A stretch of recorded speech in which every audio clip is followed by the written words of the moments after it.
SIR के नाम पर परेशान करने की विरोध में इस्लामपुर एसडीओ ऑफिस में सीपीआईएम की डेपुटेशन को लेकर तनाव उत्पन्न हो गया। सीपीएम कार्यकर्ताओं ने सोमवार को जुलूस की शक्ल में इस्लामपुर एसडीओ दफ्तर में पहुंचे। सीपीएम के कार्यकर्ता और समर्थक वहां पर लगाया गया पहले बैरिकेड तोड़कर आगे बढ़ते रहे। हालांकि पुलिस ने उन्हें दूसरे बैरिकेड पर रोक दिया।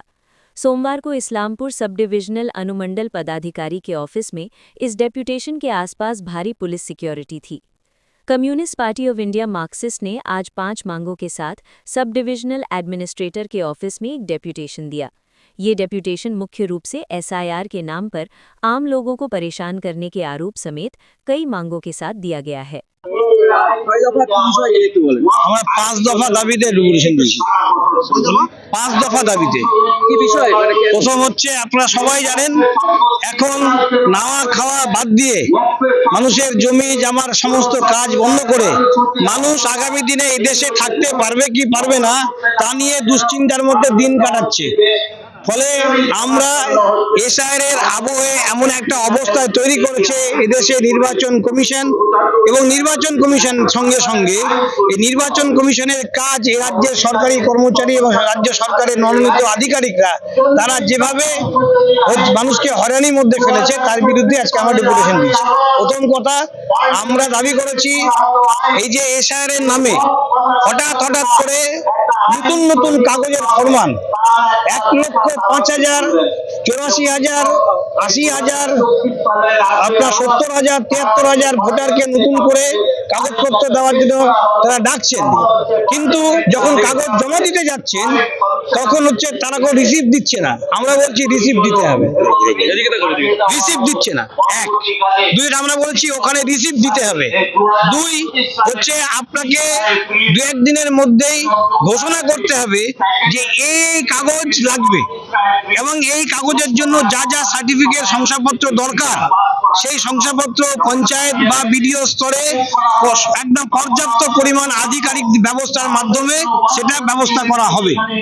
এসআইআর এর নামে মানুষের আতঙ্ক, যেটা মানুষ আতঙ্কে আছে, এই আতঙ্ক দূর করবার জন্য মাননীয় এসডিও ম্যাডামকে আপনাদের মাধ্যমে কিংবা সরকারি যে কোনো মাধ্যমে যাতে সাধারণ মানুষ, সাধারণ ভোটার জানতে পারেন এবং তারা আশ্বস্ত হতে পারেন যাতে তাদের মধ্যে কোনো ভয়ভীতির পরিবেশ না থাকে, এইটা আমরা বলেছি। 2 হচ্ছে যে আপনারা জানেন যে আমাদের দেশের যে ওয়াকফ সম্পত্তি, এই সম্পত্তির হচ্ছে আইন, নতুন আইন নিয়ে এসেছে কেন্দ্রীয় সরকার এবং এই রাজ্যের সরকারের মমতা ব্যানার্জি মুখ্যমন্ত্রী, তিনি বলেছিলেন তার বুকের উপর দিয়ে চলে গেল, এটা হচ্ছে চালু করা যাবে না, কিন্তু আমরা দেখলাম তিনি এটা চালু করলেন। আমরা বলছি এই সম্পত্তির মালিক যারা তাদের হেফাজতে রাখতে হবে, সরকার মনিটরিং করতে পারে, কিন্তু এই আইন পরিবর্তন করতে হবে। 2 100 দিনের কাজ, যা হচ্ছে 2004 সালে বামপন্থীদের সমর্থনে প্রথম ইউপিএ সরকারের আমলে তৈরি করা একমাত্র আইন আমাদের দেশে, গ্রামের গরিব মানুষের কাজের অধিকারের আইন, সেই আইনটাকে পাল্টে দিয়ে এই দেশের সরকার তারা হচ্ছে এই আইনটা পাল্টে নতুন একটা বিল নিয়ে এসছে ভিভি রামজির নামে। ফলে এই বিল যদি হয় তাহলে কাজের যে গ্যারান্টি, সেই গ্যারান্টিটা থাকছে না। আর উপর দিকে আমরা বলছি এটা যেমন পরিবর্তন করতে হবে, আর আমাদের রাজ্যের এই চুরির দায়ে এই হচ্ছে 100 দিনের কাজ বন্ধ থাকবে, এটা হবে না, 100 দিনের কাজ চালু করতে হবে ইমিডিয়েট। আর 2 হচ্ছে ওবিসি এ ক্যাটাগরিকে বি ক্যাটাগরি করা হয়েছে। আমরা বলছি ওবিসি এ ক্যাটাগরি করা হয়েছিল একটা আর্থিক হচ্ছে সার্ভের মধ্যে দিয়ে, আবার হঠাৎ করে সার্ভে না করে কি করে তাদেরকে এ থেকে বি করা হলো এবং এ থেকে বি করার ফলে সবচেয়ে বেশি অসুবিধার মধ্যে পড়ছেন শিক্ষিত যুবক যুবতীরা, যারা হচ্ছে কর্মসংস্থানের জন্য বিভিন্ন চাকরি বাকরি ইন্টারভিউ দেন। আজকে তারা সব জায়গায় ধাক্কা খাচ্ছে। আমরা বলছি এটা পরিবর্তন করতে গেলে সার্ভে করতে হবে, সার্ভে করে যতদিন পর্যন্ত সার্ভে রিপোর্ট না হচ্ছে ততদিন পর্যন্ত আগের যে আইন আছে ওবিসি যারা আছে তাদেরকে সে এতে পুনর্বহাল রাখতে হবে। এই কতগুলো ডিমান্ড আমরা বলেছি।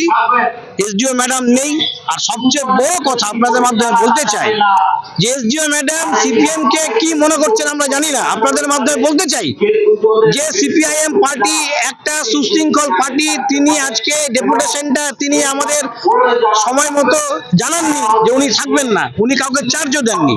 একজন ডেপুটি ম্যাজিস্ট্রেট সেটা নিলেন, কিন্তু তিনি নির্দিষ্ট করে যাননি। আমরা এই ঘটনার তীব্র নিন্দা প্রকাশ করছি। আমরা বলেছি যে আমরা 3 দিন পরে আসবো, 3 দিন পরে এসে আমরা জানবো আমরা যা যা কোয়ারি করেছি তা লিখিত জবাব দিবেন। না হলে ভবিষ্যতে মানুষকে সঙ্গে নিয়ে, মানুষের দাবি মানুষকে সঙ্গে নিয়ে আমার বৃহত্তর আন্দোলনে যাবো। সুরজিৎ কর্মকার, সিপিআইএম উত্তর দিনাজপুর জেলা সম্পাদক মন্ডলীর সদস্য।